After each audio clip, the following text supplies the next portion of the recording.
Isso. São os 6 e pouco de aposentadoria, mais os 20 que a minha mulher recebia, que passou para 30, mas ela não recebeu nenhum de 30 porque morreu antes.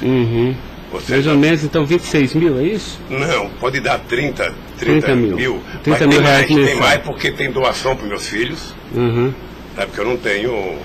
Não, mas o senhor, pessoalmente, só quero saber isso. Eu poderia chegar a quanto? 50 mil?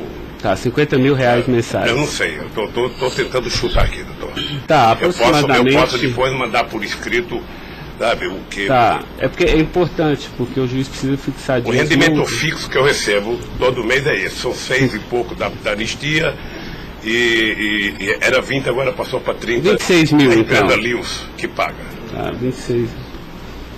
26 mil reais. Depois o advogado manda para o senhor aí o total do rendimento das doações. Tá bom. Estado civil viúvo, tá? 4, nenhum menor de idade. Tá. Grau de instrução do senhor. Grau de instrução. Um curso primário e um curso técnico. Tá. Curso primário e curso técnico.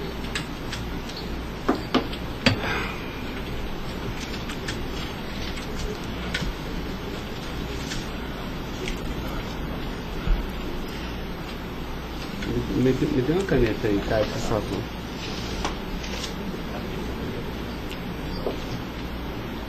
Pode gravar, Caio. Senhor Luiz Inácio, eu vou pedir então ao senhor para responder agora as perguntas no microfone, porque a partir desse momento a audiência vai ser gravada, tá?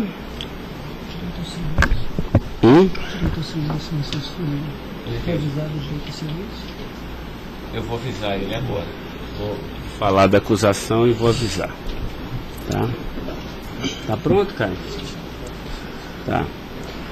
Senhor Luiz Inácio, esse momento é o momento do seu interrogatório, tá?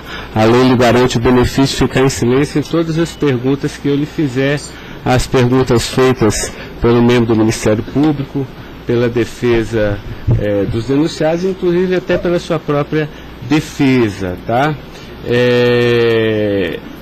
Existem 2 denúncias aqui nessa ação penal, envolvendo Delcídio do Amaral Gomes, André Santos Esteves, Edson de Siqueira Ribeiro Filho, Diogo Ferreira Rodrigues, Luiz Inácio Lula da Silva, o senhor, José Carlos Costa Bunlai e Maurício Barros Bunlai, tá? E em síntese, a denúncia fala da existência de uma organização criminosa, tá? Pelo menos do dia 1º de fevereiro de 2015 até 20 de novembro de 2015.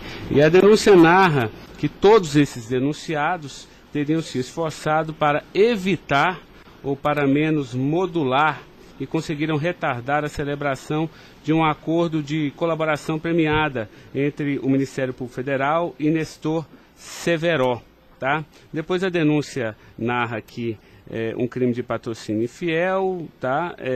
Cometido pelos denunciados também, e de exploração de prestígio, tá? Bom, o senhor tem conhecimento desses fatos, tá? Né? Eu lhe pergunto, esses fatos que são descritos na denúncia são verdadeiros, falsos? Eu queria que o senhor fizesse uma explanação cronológica do que aconteceu e envolvendo a sua pessoa. Os dados são falsos. Eu queria aproveitar a oportunidade, doutor Ricardo, para dizer ao senhor que eu faço política desde os 23 anos de idade. Comecei em 1968 pelo movimento sindical. Depois fizemos as greves mais importantes desse país, depois do regime militar. Depois resolvemos que o sindicato já era muito limitado para a luta democrática desse país, resolvemos criar um partido político. Participei da criação do mais importante partido político de esquerda da América Latina, partido que fez a maior política de inclusão social na história desse país, partido que fez a maior política de combate à corrupção na história desse país. Se nós analisarmos o que aconteceu de 2003 até dezembro de 2014, a gente vai perceber que o Ministério Público, a Polícia Federal, a Controladoria Geral da República nunca tiveram, e a Controladoria nunca tiveram tanto apoio e tantas mudanças legislativas para melhorar a eficácia do combate à corrupção como nós fizemos. E há mais ou menos 3 anos, doutor, eu tenho sido vítima de eu diria quase que de um massacre. Ou seja, eu acho que todos aqui têm dimensão do que é um cidadão que foi presidente da República, que foi considerado o mais importante presidente da história desse país, que saiu com 87% de aprovação de bom e ódio, que fez com que o Brasil fosse respeitado no mundo inteiro e virasse protagonista internacional. De repente é pego de surpresa por manchete de jornais, por notícias na televisão, todo dia, todo santo dia, no café da manhã, no almoço e na janta, alguém insinuando, tal empresário vai prestar uma delação e vai acusar o Lula.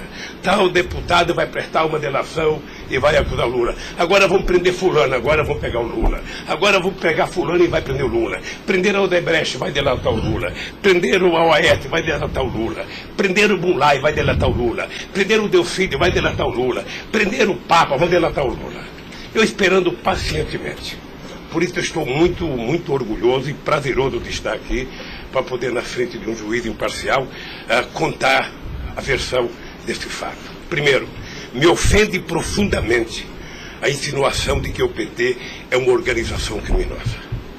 Me ofende profundamente, porque é o mais importante partido criado nesse país, criado pelos trabalhadores, dirigido pelos trabalhadores, e que fez nesse país o que ninguém nunca fez. E combater a corrupção não é virtude, é uma obrigação moral e ética. E isso eu aprendi com uma mulher que nasceu e morreu analfabeta. Segundo, esse partido conseguiu fazer com que as instituições fossem fortalecidas. O Ministério Público tinha um apelido de engavetador. No meu governo, pela minha vocação sindical, eu fazia questão de fortalecer a corporação e indicar o representado pela instituição. A Polícia Federal, quantos processos eram engavetados, quantas pastas sumiram nesse país. No meu governo, a Polícia Federal tinha que fiscalizar, tinha que investigar, teve dinheiro para investimento em inteligência e os delegados sabem como é que eles foram valorizados. E eu dizia, só tem um jeito de ninguém ser pego nesse país, é ser honesto, é não fazer nada errado. Pois bem, a Controladoria Geral da República não existia. Era uma peça de ficção quando eu cheguei no governo. Eu coloquei primeiro o ministro Valdir Pires, ex-governador da Bahia, depois eu coloquei um juiz, o nosso amigo Jorge Arge, que quem conhece sabe que não brinca em serviço. E ele sabe que a ordem que ele recebeu é o seguinte, olha, tem que controlar e tem que fazer com que as pessoas saibam que honestidade não é mérito, é obrigação. Pois bem, e agora eu estou nessa... Você sabe o que é levantar todo dia, sabe, achando que a imprensa está na porta de casa porque eu vou ser preso? Ah, porque não sei quem delatou Lula vai ser preso, porque não sei quem delatou Lula vai ser preso. E eu tenho dito, eu duvido, antes, durante e depois, os que estão presos e os que vão ser presos, que tenha um empresário ou um político que tenha coragem de dizer que um dia me deu R$10, ou que tenha coragem de dizer que um dia o Lula pediu 5 centavos para ele. Eu não faço isso porque sou melhor do que os outros, não. Eu faço isso porque quem chegou à presidência da República como eu cheguei, depois de perder 3 eleições, não tinha o direito de errar. Fiquei 8 anos no meu mandato, doutor, 8 anos, sem ir num jantar, sem ir num aniversário, sem ir num casamento, exatamente para não dar pretexto de aparecer aqueles que vão tomar uma champanhe e vêm pedir um favor. E vem tirar fotografia com o celular para depois explorar essa fotografia. Eu fico orgulhoso de estar prestando depoimento e chateado por uma ilação feita nesse processo contra mim pelo senador Delcídio. Portanto, eu queria lhe dizer que eu estou aqui para responder toda e qualquer pergunta. Se tem um brasileiro nesse momento que quer a verdade e deseja a verdade nesse país, sou eu. Portanto, estou à inteira disposição para responder tudo e a todos do jeito que vocês perguntarem. Tá, adentrando então na peça acusatória, senhor Luiz Inácio, A denúncia narra aqui 7 fatos. Diz aqui que no dia 8/4/2015, o senhor reuniu-se com Delcídio Amaral no Instituto Lula, em São Paulo, e o senhor teria exortado a Delcídio a adoção de medidas para a compra do silêncio de Nestor Severo, de forma a que o Nestor, não celebrasse o acordo de colaboração premiada com o Ministério Público Federal. Vamos por fatos, que eu acho que fica mais fácil, a gente faz o encadeamento temporal aqui da denúncia. Esse fato existiu, Delcídio foi lá, pediu para o senhor, o senhor teria pedido a ele para que ele intervisse e pudesse pelo menos ocultar fatos que pudesse relacionar o senhor José Carlos Bunlai, e ele diz mais, diz até que o senhor também teria pedido a ele, porque o senhor também teria envolvimento aqui com negócios escusos na Petrobras. Doutor, só tem um brasileiro que poderia ter medo de um depoimento do Severo, pela relação que tinha com ele, que é o Delcídio. Eu não tinha relação com o Severo. Portanto, eu não tive nenhuma preocupação com o depoimento de nenhum empresário, de nenhum diretor da Petrobras, porque não tem essa relação com eles. Portanto, o Delcídio contou uma inverdade nesse processo. Mas essa reunião existiu? Deve ter tido muitas reuniões com o Delcídio. Ele era senador da República, era líder do governo, nós conversamos muitas vezes, em São Paulo e em Brasília, e com outros deputados. Lá no Instituto Lula? Várias vezes o Delcídio esteve lá. Várias vezes. Ok. Eu iria perguntar por fatos aqui, mas assim, pelo que o senhor está falando, senhor, ele teve lá, o senhor admite que conversou com ele, mas não houve essa conversa para adoção de medidas, o senhor teria pedido para ele, porque o senhor, José Carlos Bunlai é amigo do senhor. Doutor Ricardo, deixa eu dizer uma coisa. Eu não tenho nenhuma razão para ter qualquer problema com o depoimento do Severo. Mas nenhuma razão. Não o conheço, não tive convivência com ele. Portanto, o depoimento do Severo era um problema para o Delcídio e não para mim, que teve uma convivência com ele ainda no governo anterior, antes do meu governo, quando foi diretor de óleo e gás da Petrobras. Não foi comigo. Tá, não surgiu essa conversa, então. Não surgiu, não se tocou. Se o senhor falaram da Lava Jato? Doutor, da Lava Jato, hoje no Brasil, a gente fala no café, no almoço, na janta e ainda depois da novela. Mas não porque só passa isso na televisão. Mas não se tocou no nome do Severo. Não tocou no nome. E muito menos no nome do Bunlai. Sabe, de que foi pedido coisa para o Bunlai? É um absurdo. É um absurdo. Eu não sei o que o Delcídio esperou fazer com isso. Certamente, depois de preso alguns dias, as pessoas começam a encontrar um jeito de sair da cadeia e resolve jogar a culpa em cima dos outros. Como é que o senhor reagiu quando ele foi preso?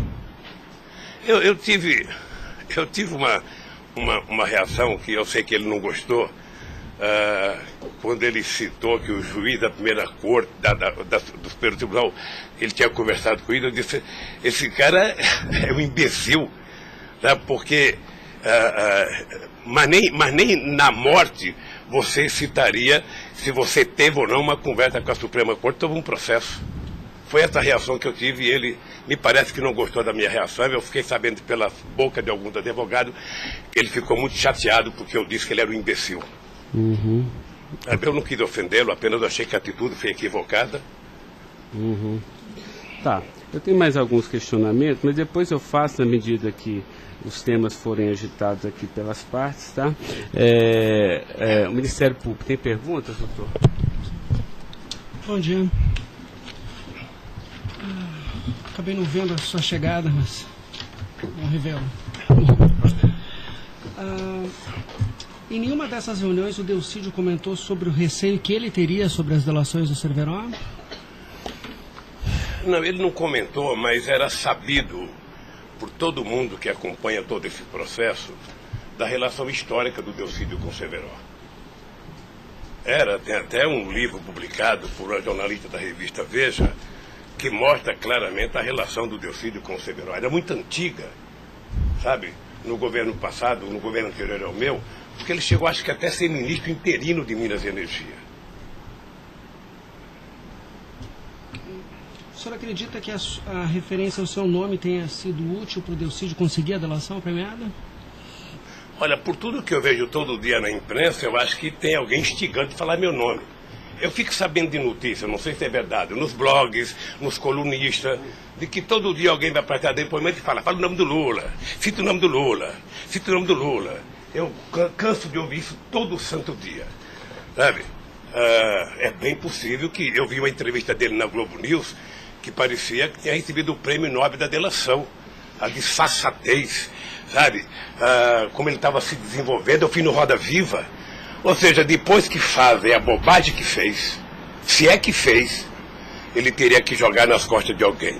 Primeiro, sabe, a minha relação com o Delcídio era uma relação institucional. E ele sabe disso. Voltando um pouco, o senhor poderia explicar a sua relação com o Bunlai? Veja, eu conheci o Bunlai na campanha de 2000. O PT governava o estado do Mato Grosso do Sul e eu precisava fazer uma gravação para um programa de televisão da campanha para falar com o setor do agronegócio. E aí o governador do PT disse que tinha um amigo lá e me levou na fazenda dele, me parece que em Miranda. E eu fui nessa fazenda, uma boa fazenda. Até depois eu fui pescar nessa fazenda, fiquei 4 dias no Rio Miranda, não peguei nenhum peixe. Mas gravei um programa, foi um programa de sucesso. Depois eu ganhei as eleições e depois estabeleci uma relação com o Zé Carlos Bunlai. Qual o conhecimento ou participação que o senhor teve na questão do empréstimo do Banco Chain ao PT que teria sido feito com a intermediação do Bunlai? Eu não, já disse isso, eu não tenho nenhum... Fiquei sabendo de que o Bunlai tinha feito um empréstimo pela imprensa. O senhor teve conhecimento de que para quitar esse empréstimo houve a contratação pela Petrobras da empresa Chain Engenharia na questão Fiquei da sabendo também pela imprensa e me parece que numa pergunta que o Ministério Público já me fez. Após esses fatos, sobre a saída do Cerveró do posto da diretoria da Petrobras, há uma informação na denúncia relativa a divisões de indicações por partido de diretorias na Petrobras. A diretoria de abastecimento seria normalmente indicada pelo PP, diretoria de serviços pelo PT, diretoria nacional pelo PMDB. O senhor tem conhecimento disso? Veja, deixa, doutor Ivan, dizer uma coisa que me parece que está virando costumeiro isso no depoimento, que é a falta de compreensão do que significa um governo de coalizão em qualquer parte do mundo. E parece que tem pessoas com dificuldade de compreender isso. Aliás, no depoimento do presidente Fernando Henrique Cardoso, ele foi muito bem ao explicar o que é um governo de coalizão. Quando você ganha uma eleição, um regime presidencialista de coalizão, você tem que montar o governo. Você precisa construir uma maioria no Congresso Nacional para você poder montar o governo. E você não monta a maioria com quem você quer. Porque se você pudesse, você pegaria só suplente que não foi eleito. Mas como o suplente não vota, você tem que fazer o acordo com quem é eleito, com quem tem mandato. E obviamente que você pode fazer um acordo programático, e nesse acordo programático você pode fazer um acordo de participação no governo. Então os partidos que compõem a base do governo participam do governo, indicam ministros, indicam cargos. Todas as pessoas indicadas são pessoas com mais de 30 anos da Petrobras. Eu já disse no depoimento, sabe, que vocês vão ter que ouvir muita gente, o Conselho Fiscal da Petrobras, o Conselho de Administração da Petrobras, sabe, para saber se havia denúncia de corrupção, porque quando nós indicamos as pessoas e quando os partidos indicam, ou seja, se aparecer alguma denúncia de corrupção e aparecer no GSI, essa pessoa não é indicada. Porque qual é o critério? O partido tem um ministro, o partido tem uma bancada. Essa bancada conversa com o ministro. Se indicar um nome qualquer, esse nome vai para a Casa Civil, da Casa Civil passa para o GSI, que é o Gabinete Institucional, faz um levantamento, eu não sei aonde, sabe? E se não tiver nenhuma denúncia, essa pessoa é mandada para o Conselho de Administração e o Conselho de Administração indica. Não é o presidente da República que indica, é o Conselho de Administração. É assim que funciona em qualquer lugar do mundo. Ex-presidente, mas só uma questão relativa a isso. Existe um vídeo no YouTube em que o senhor está inaugurando uma plataforma que o senhor realmente fala que no seu governo a Petrobras se tornou mais transparente e que o senhor participava mais das decisões da Petrobras. É de uma plataforma em Angra dos Reis, isso foi em 2010. Então, deixa, doutor. Aí eu estou lhe perguntando para o senhor explicar. O senhor se lembra desse discurso? Eu sei que é muita coisa, mas eu estou até com um vídeo aqui e eu queria lhe perguntar isso. Senão a gente pode até passar. É que a imprensa dizia que eu vivia fazendo assembleia. Eu fui o presidente que certamente mais visitei a Petrobras. Eu fui o presidente que decidi no governo e com a Petrobras de que era importante que a gente recuperasse o poder de construção de plataforma da Petrobras para a gente não importar da Coreia ou da China, que era preciso criar uma indústria petrolífera forte no Brasil. Por isso é que nós aprovamos a Lei de Conteúdo Nacional.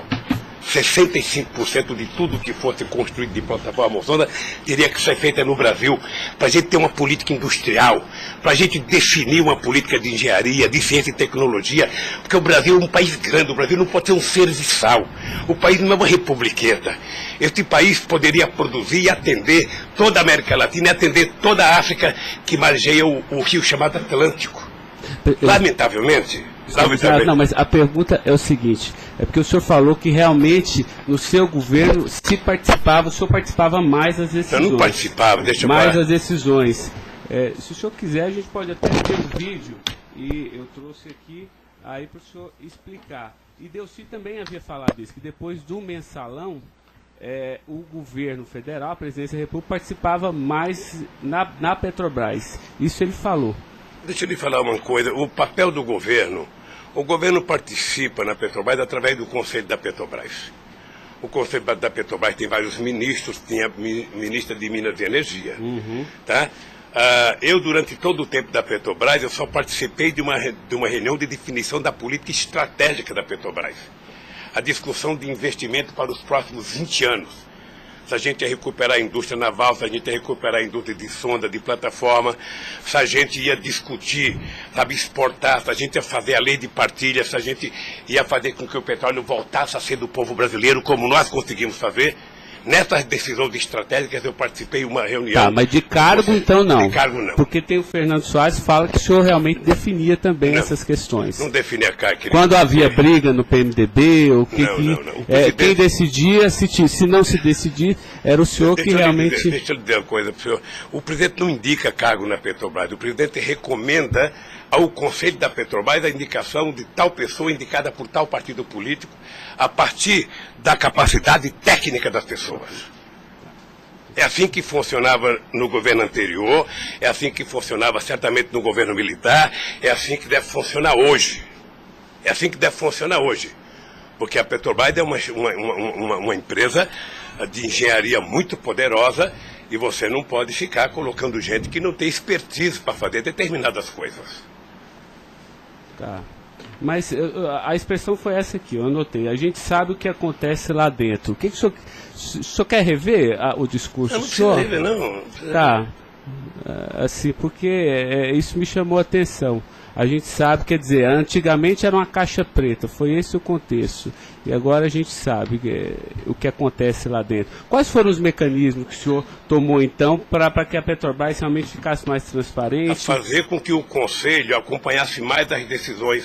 Porque como a Petrobras é muito grande, entre uma decisão do Conselho da Petrobras, uma aprovação da diretoria e os acontecimentos nas engenharias da Petrobras, são milhares de pessoas que participam daquilo.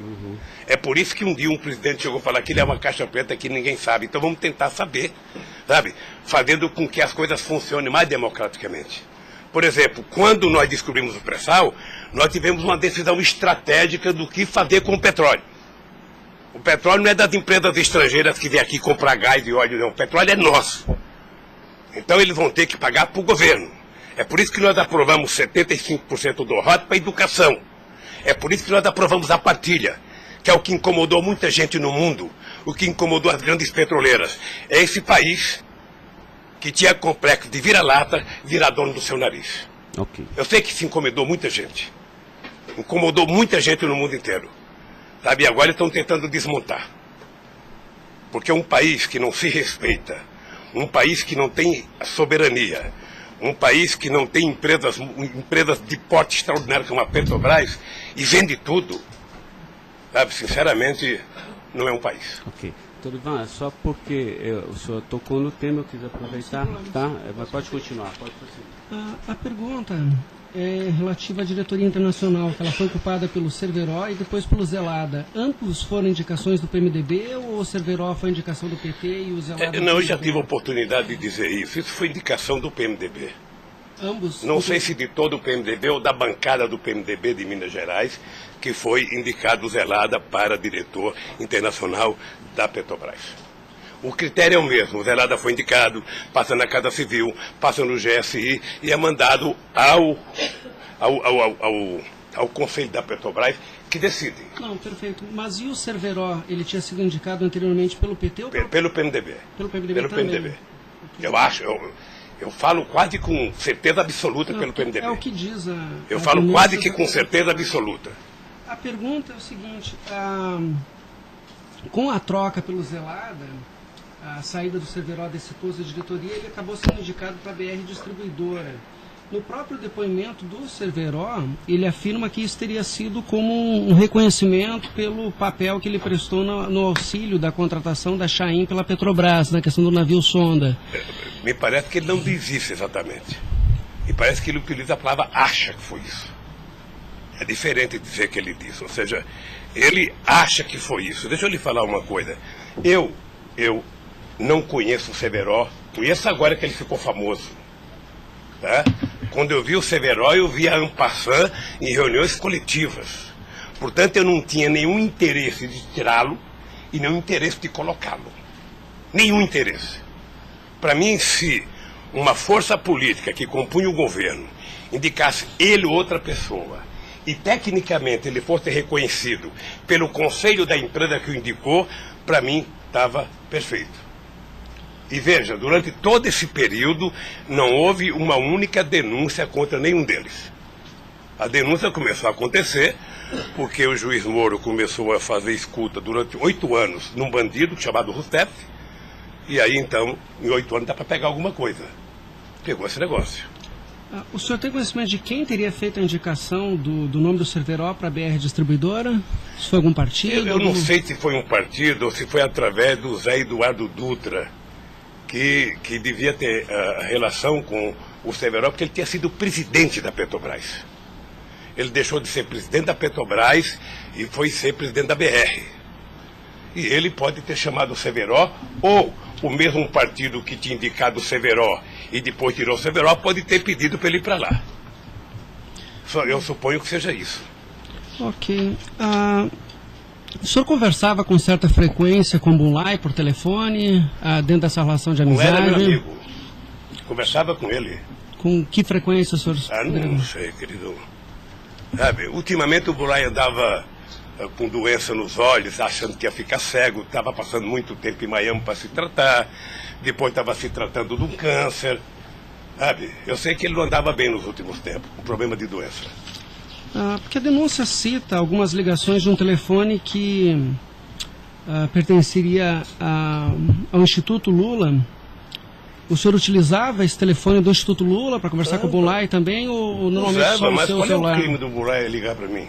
Não, eu estou tentando esclarecer os fatos, presidente. Eu conversava com o Bulay, tinha um profundo respeito pelo Bulay, um profundo respeito. O Bulay sabe perfeitamente bem que a relação que ele tinha comigo não permitia que discutisse qualquer negócio, porque eu não levo para casa ninguém para discutir negócio. O negócio eu discutia no palácio. Mas o senhor sabe se ele utilizava o nome do senhor? Porque o Salim Chain e o Fernando Chain confirmam que José Carlos Mulay disse que Luiz Inácio Lula da Silva interveio na contratação da Chain pela Petrobras. Está descrito na peça do Ministério Público. Doutor, se o senhor soubesse quanta gente usa o meu nome em vão, de vez em quando eu fico pensando para as pessoas lerem a Bíblia para não usar tanto meu nome, não. Tem gente que faz campanha financeira em meu nome, tem gente que é candidato em meu nome, tem gente que faz panfleto dizendo que eu estou apoiando, tem gente que coloca a fotografia minha dizendo que eu estou apoiando ele, sabe? Não tem como fazer isso. Se alguém falou, sabe? Se alguém falou, somente o Zé Carlos Bunlai pode provar isso, ou o Chaim na frente dele. Eu duvido que o Zé Carlos Bunlai, ou algum outro empresário, ou algum outro, desses que já prestaram depoimento, diga que um dia eu chamei ele para conversar sobre tal coisa, sobre qualquer coisa. Sabe por quê, doutor? Porque eu tinha noção de que o único jeito de eu governar esse país dignamente era não permitir qualquer promiscuidade na minha relação com os agentes empresariais ou os agentes políticos. Desculpa, a afirmação seria que o senhor estaria abençoando o negócio da Chaim pela Petrobras. O senhor não... Nem abençoando, nem amaldiçoando, porque eu não sabia. Sem mais perguntas, excelência. A defesa, então, a sua defesa vai ser a última a perguntar. A defesa de Delcídio Amaral.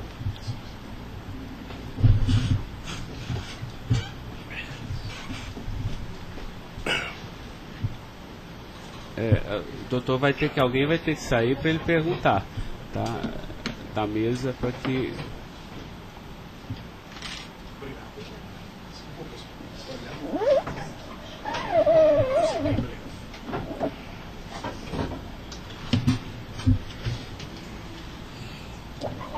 Bom dia. Bom dia. O senhor já mencionou que, de sua parte, não haveria nenhum receio na delação de Nestor Cerveró. A indagação que eu faço é se, da parte de Bunlai, seu amigo, se ele lhe confidenciou algum receio da delação do Cerveró. Nunca. Nunca. Nunca. Ele mencionou se conhecia o Cerveró? Quem, o Bunlai? O Bunlai. Não, nunca falou comigo do Cerveró. Nunca? Nunca falou comigo do Cerveró. Nem tampouco o senhor soube se ele... Quem falava comigo do Cerveró era o Delcídio. Que era amigo do Cerveró. Amigo do filho do Cerveró. Perfeito.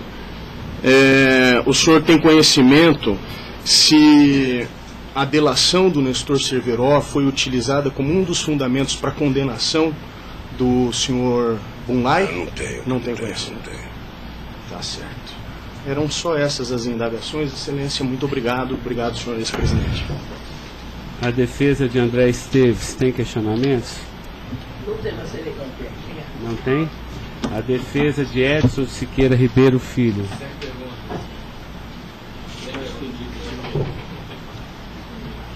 A defesa de Diogo Ferreira Rodrigues. A defesa de José Carlos Bunlai. Tem algumas perguntas. Pode fazer isso. Bom dia, presidente. Presidente, o senhor disse que a sua relação com o senador Delcídio era institucional.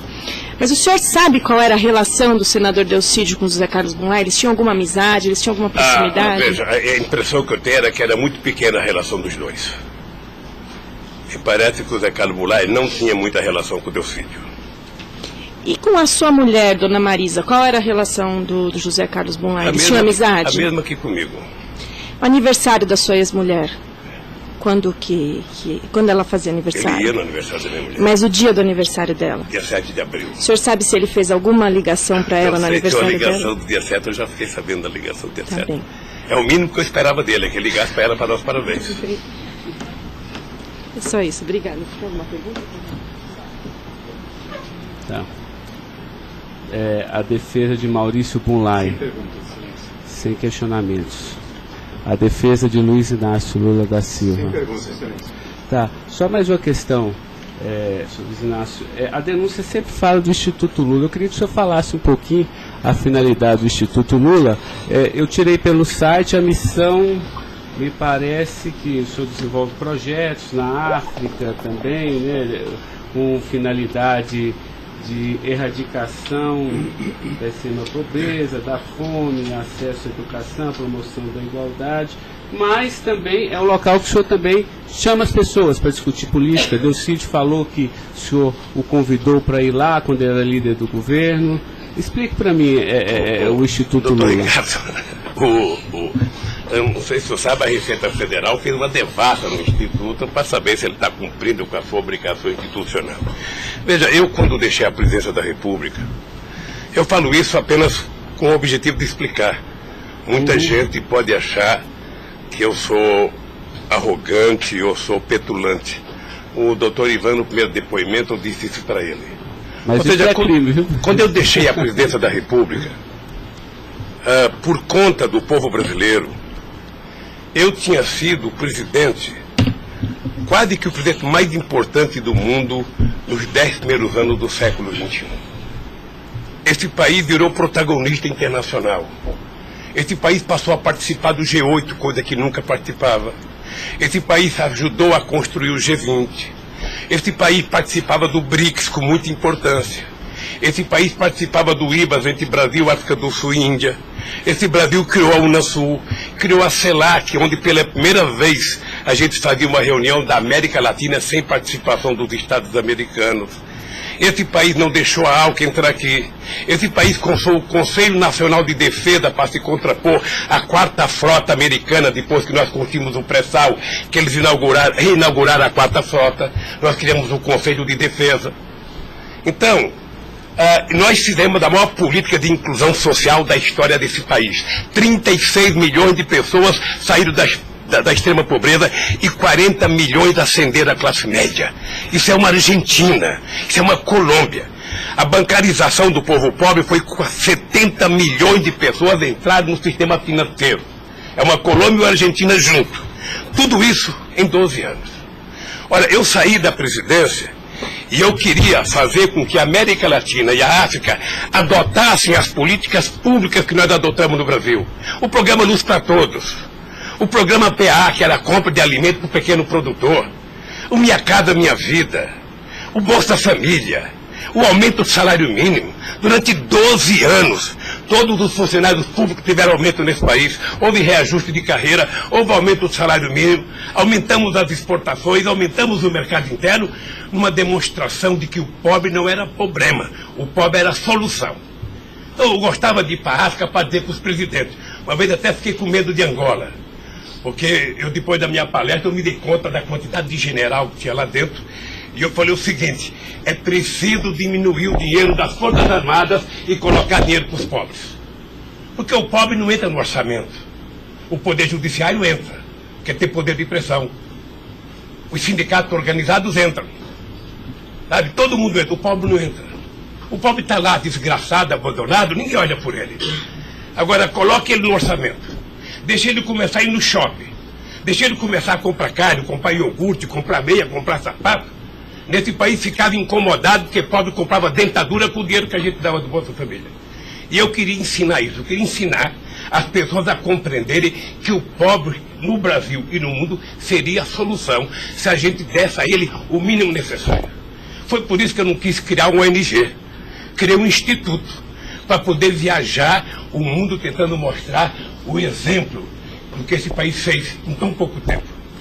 Mas o que Delcídio, porque ele disse aqui que algumas vezes o senhor chamou ele lá. Em que ele se encaixa aí? É que eu não sabia, doutor. Porque assim, realmente eu entendi, a política está de acordo com o estatuto aqui do Instituto Lula, mas assim, por que o senhor chamou ele lá? Ele falou assim, muitas vezes o presidente Lula, e de vez em quando eu ia como cortesia também. Deixa eu lhe falar, ele foi muitas vezes conversar comigo, ele era líder do governo, como outros senadores foram conversar comigo. Cada vez que o Delcídio ia no hospital, filho libanês, fazer um check-up ou uma consulta, ele falava, presidente, eu estou aqui no Síria, posso passar aí? Passa, meu filho. Mas o senhor não tratava dessas questões do Instituto? Do Instituto. Discutia desde Flamengo a Vasco da Gama, Corinthians, Palmeiras, porque quando duas pessoas se encontram, conversa-se tudo. Mas não era política institucional do Instituto, isso que eu estou perguntando. Não era política institucional do Instituto, é que eu talvez tenha cometido um erro, sabe, que eu deveria ter alugado uma sede do lado. E quando eu discuti esse instituto, ficava numa cadeira, quando eu discuti outra coisa, pulava para outra cadeira. Eu achei desnecessário. Eu achei que a civilização não exigiria essa burocracia toda, porque isso é uma coisa de burocracia. Eu sou o mesmo ser humano, eu sou presidente de honra do PT, eu sou ex-presidente da República, eu era presidente de honra do Instituto. Eu não decidi as coisas pelo Instituto. O Instituto é uma diretoria. Eu apenas estava lá. Eu era a figurinha carimbada do Instituto. Era para ele fazer merchandising. Aqui o Lula. Vai conversar com o Bill Clinton, fala com o Lula. Vai conversar com o Tony Blair, fala com o Lula. Vai conversar com o Chirac, fala com o Lula. Vai conversar com o Angela Merkel, fala com o Lula. Sabe, eu tive o prazer, doutor Cláudio, de ser o ex-presidente da República, que em todas as viagens do mundo que eu fiz, depois de deixar a presidência, era recebido pelos presidentes. Esse era o status quo do Brasil. Hoje nós estamos numa situação em que o presidente não tem coragem na Bolívia. Então o país, que era um motivo de orgulho, virou um motivo da tristeza. Pela pequenez que esse país tomou dimensão nos últimos anos. Não, eu não estou emitindo nenhum juízo de valor, mas assim, o que eu quero saber é o seguinte: o senhor também chamava pessoas como o líder do Delcídio para conversar sobre outros assuntos. Chamava dirigente sindical, chamava gente do LGBT, chamava negro, chamava índio, chamava todo mundo. Isso. Ali... Eu vou dizer uma coisa. Sabe qual é o apelido do Instituto? Sabe? Não sei. Nunca fui. Posto Ipiranga. Sabe? Lamentavelmente é assim. Mas não é por causa do Instituto, é por causa do personagem. Sabe? Então todo mundo fala: tem problema em tal lugar? Posto Ipiranga. Tem problema em tal lugar? Posto Ipiranga. E sabe que eu tenho orgulho disso. Eu tenho muito orgulho de fazer 36 anos que eu deixei o movimento sindical. E ainda sou amigo de todos os sindicalistas, de todas as correntes, da Força Sindical à CUT. Sou amigo de todos os partidos políticos. Então, se isso é um pecado, se isso é um erro jurídico, se isso incomoda o Ministério Público, a Polícia Federal, sei lá quem, eu vou alugar uma salinha na porta. E sento lá e atendo, e vou deixar em paz, porque não é possível. Não é possível, sinceramente, doutor, sinceramente, eu quero lhe agradecer a oportunidade de vir prestar esse depoimento. Porque eu estou com muita coisa na garganta para falar. Eu estou cansado de ver procurador dizer que não precisa de prova, que ele tem convicção. De juiz dizer: eu não preciso de prova, eu tenho fé, vou voltar com fé. Eu quero provas, alguém tem que dizer, qual é o crime que eu cometi, aonde que eu cometi. Chamar o PT de organização criminosa, se dependesse de mim, cada deputado do PT, cada vereador do PT, cada militante, abrir um processo para quem dizer, provar qual é a quadrilha. Porque eu estou cansado, doutor. 71 anos de vida, eu cansei. Cansei de ver as instituições que eu ajudei a criar desde a Constituinte, para valorizá-las, desprestigiadas por comportamento pessoal. Gente que adora, gente que não pode abrir a geladeira, que vê uma luz e já começa a dar declaração. Gente que liga o barbeador, começa a falar achando que é o microfone do rádio. Eu cansei disso. Eu sempre valorizei o Ministério Público. Eu sempre valorizei a Polícia Federal. E sempre valorizei o Poder Judiciário.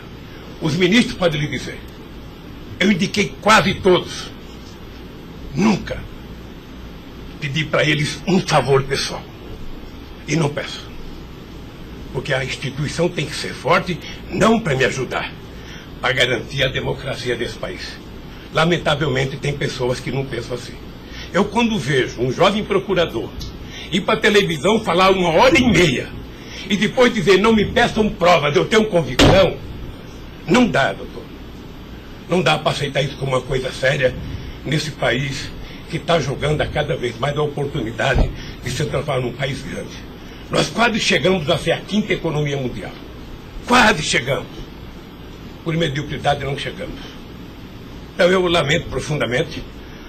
Eu gostaria que meu depoimento fosse tudo numa semana só. Para mim poder desvendar os mistérios todos. E acabar com essa hipocrisia. Fulano vai prestar depoimento, fulano vai delatar, fulano vai não ter das contas, fulano, e o Lula vai ser citado. Quem sabe está na hora de chamar o dono da Globo, da Record, da Bandeirantes para prestar depoimento para ver se eles me delatam. Porque o que eles dizem que vão me delatar, eu duvido que tenham coragem de me delatar, porque não tem nenhuma prova e nunca conversaram comigo sobre qualquer crime. Doutor, eu aprendi a andar de cabeça erguida. E sabe que custa muito. Para quem nasce na elite, não precisa nada.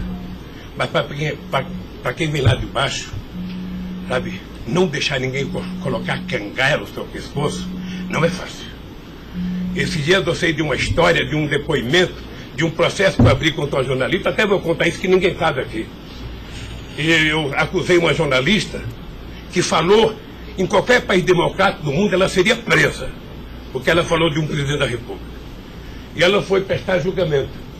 E a advogada, acho que a nossa advogada, me chamou de doutor. Aí o juiz começou a rir. Ah, mas ele não é doutor? Ele não é doutor? Como é que você chama ele de doutor? Não, estou chamando dele de doutor porque ele tem vários diplomas de doutor honoris causa. O juiz deu uma gargalhada e pouco tempo depois inocentou a jornalista. Eu vou recorrer até a Suprema Corte. Aos 71 anos eu não sei quanto tempo de vida que eu tenho, mas eu tenho fé em Deus de ver essa jornalista ser educada. Porque, em nome da liberdade de imprensa, ninguém pode avacalhar a vida dos outros. Ninguém pode. E o que eu estou vendo nesse processo? Tem gente que acha que eu sou contra a Lava Jato. Pelo contrário, eu quero que a Lava Jato vá a fundo para ver se acaba com corrupção. O que eu sou contra é tentar criminalizar a pessoa pela imprensa e não pelos autos do processo. O que eu sou contra é execrar, é condenar. Eu conheço pessoas que tivessem liberdade seriam mortos na rua. Tal é. Sabe quantas horas eu tenho de notícias negativas contra mim no Jornal Nacional em 8 meses, 16 horas? Nenhum político no mundo aguentaria isso. E eu vou matá-lo de raiva, porque toda pesquisa vai aparecer na frente. Para eles saberem que nem sempre eles podem brincar com as pessoas. Sabe? Então o juiz, o promotor, o delegado, não tem que ficar fazendo, sabe, pirotecnia com as pessoas. A primeira apura, investigue e condene. Quando condenar, bote na cadeia. E acabou. Sabe, não é tirando fotografia de criança, mostrando casa, mostrando não sei das quantas, inventando mentiras, inventando ilações. Então, eu quero lhe dizer que o senhor está diante de um homem que está disposto a prestar tantos quanto depoimentos for necessário. E quero que todo mundo saiba, se tem um brasileiro que quer a verdade nesse país, sou eu. E não me venham com mentiras ou com ilações. Porque um cidadão que nasce no Nordeste e não morre de fome até os 5 anos de idade, não tem medo de cara feia. Eu quero defender a minha honra, que é o valor mais importante que eu tenho. Então eu quero lhe agradecer esse depoimento e a liberdade de poder dizer essas coisas que eu até agora não tinha falado, mas eu cansei, eu vou falar. Doutor Luiz Inácio, o momento é do senhor, tá? É a sua defesa, o senhor tem todo o direito de falar. Só mais uma questão para a gente encerrar, acho que ninguém tem mais questionamentos.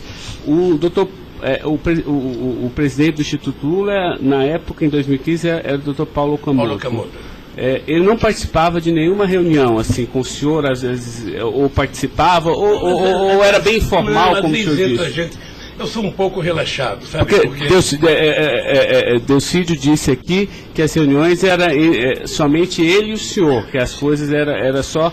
Não ficava ninguém na sala. É isso? O senhor confirma isso? Eu tenho pelo Delcídio, eu não vou levar muito a sério o que ele disse. Tá? Mas deixa eu falar, eu aqui, quando eu era presidente da República, eu brigava com a minha assessoria que achava que eu tinha que ter uma liturgia. A liturgia é importante, presidente. Você não pode andar no corredor abraçando as pessoas. A porta não pode ficar aberta, sabe? Então, no Instituto, sabe, tem hora que a conversa é pessoal, tem hora que entra 10 pessoas, 5 pessoas, 6 pessoas, 4 pessoas. Mas de total transparência, é isso que o senhor quer falar? Quando eu pego uma conversa sigilosa, eu faço uma conversa sigilosa, sabe? Ok. Tá bom. Agradeço a presença do senhor para esclarecer os fatos, tá? Ninguém tem mais questionamentos, então está encerrado a audiência. Na fase do 4